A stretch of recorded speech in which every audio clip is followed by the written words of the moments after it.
This segment sponsored by Summit Equestrian Center.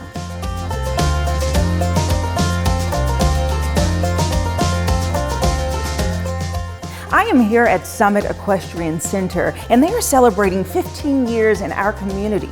They are a nonprofit organization that supports veterans through horse therapy. So today, I'm so thrilled to speak with their volunteer manager to learn more about their services and learn about their upcoming event called Stock the Barn. Let's do it.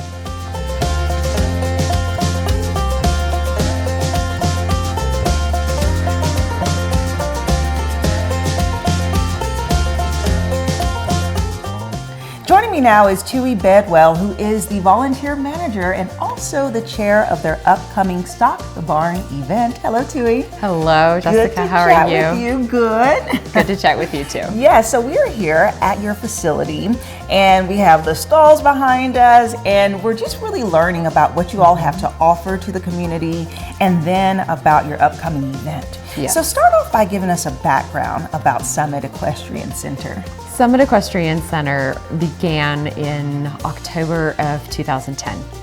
And it was started by a woman by the name of Allison Wheaton, who had a passion for horses and had a dream of being able to provide horses as an opportunity and an outlet and a healing tool for anyone and everyone with all abilities. Yeah. Sadly, we lost Allison in a tragic accident in November of 2023, but we've had a chance to carry on her mission and her legacy moving forward.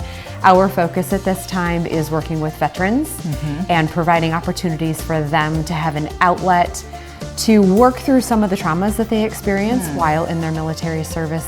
It's an opportunity for us to give back and to say thank you for what you've done, and we use horses as our partners in doing it. Yeah, so let's talk about that more, using horses as the partner. So horses provide some type of therapy that they get to experience throughout this process. They do. Horses have this incredible way of connecting with us without words. Obviously, horses don't talk, but without the use of words, an individual can walk up to an animal and can feel this presence of, as we are anxious, then the horse will feel anxious. If we feel stressed, the horse feels that. But then at the same time, if we're nice and calm, the horse is calm.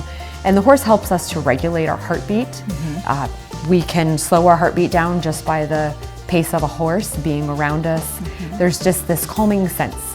And horses allow us to bring a hope and a sense of community, that we can bond with an animal and have a connection. And then that connection that we develop with a horse also carries over into our veterans' personal lives and helps them relate better to individuals who are not part of the military service or their family. Maybe they just had a hard time connecting there.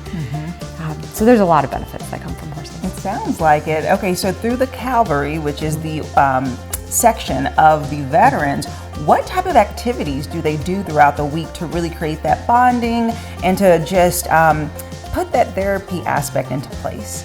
Our veterans can come twice a week, Okay. and one day they spend time working with the horses on the ground. That can involve walking through different obstacle courses. It's talking about body work and learning about the horse, what makes the horse so special and unique, but then how does that transfer into our own lives? How are the unique characteristics of a horse relevant to me as an individual? What's unique about me? What's special? So groundwork happens. It even comes in with learning how to tack up a horse, how to groom a horse, to care for their feet, just their health and well-being. Overall, the husbandry side of animal care. And then on the second day, they have an opportunity to ride. It's a chance to put into practice the things that they're working with on the ground with the horses, as well as to get in that saddle and to really connect with the horse on a physical sense. And then learn how to use their legs to get the horses to turn, or to keep their hands nice and quiet and still, and move forward and go through an obstacle that feels impossible to both the rider and the horse, and yet at the same time they accomplish this incredible task that maybe both of them felt like they couldn't do. And just this sense of excitement and teamwork that happens in a unique way. Yeah, and just watching them ride the horses, it's so cool because it does seem like a confidence booster. Absolutely. It looks like they're utilizing maybe parts of their body again, you know, exercising, overcoming fears, because people do have a fear of horses. Absolutely. So if someone doesn't necessarily want to work directly with the horses, do you offer other avenues that veterans can get involved? We do. Veterans, as well as any individual in our community or outside of our community that wants to come, has a chance where they can come and they can volunteer. And we need people to help clean up after the horses. It's one of those things that happens, and we want to make sure the area where the horses stay is nice and clean and well cared for. We need to make sure that they have the hay and the water that they need for eating. So there's opportunities to help physically with the horses. We have tasks where people will groom the horse, tack them up, help lead a lesson. And then we also have chances to help with the administrative side of things. When it comes to the nonprofit side of things, there's so much that takes to run a business. And the same positions and roles that are important in running a business are also important in running a nonprofit. So to have individuals that have experience in fundraising or in marketing or communications, all of those skills and areas are helpful. So if someone has an opportunity and has a passion for either helping veterans or working with horses or helping with horses, we're always looking for those individuals, and our veterans step in and also give back.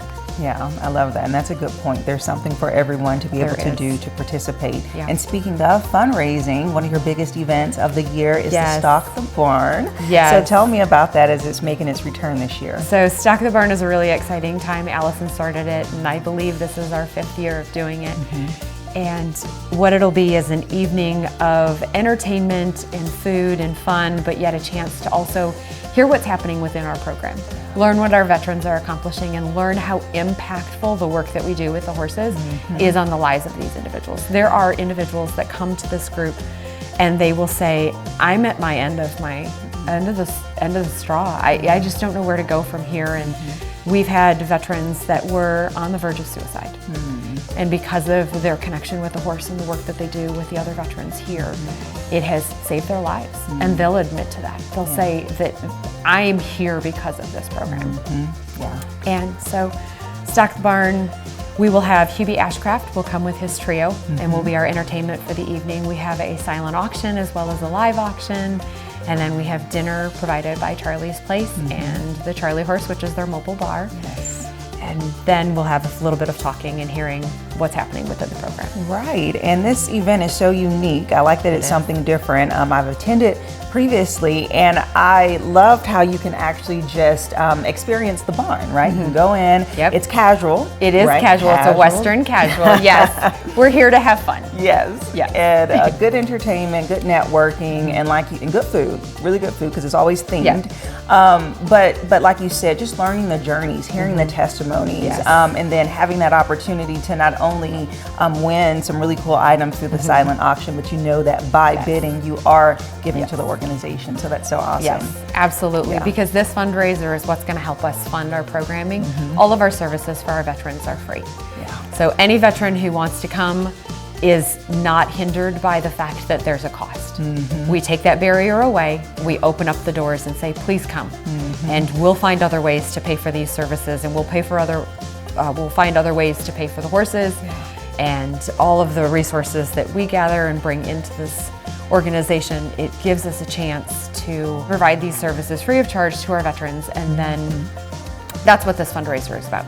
Raising this money so that we can keep that barrier down and that our veterans don't have to pay. They've already sacrificed their lives and given up their time with their service. We want to give back.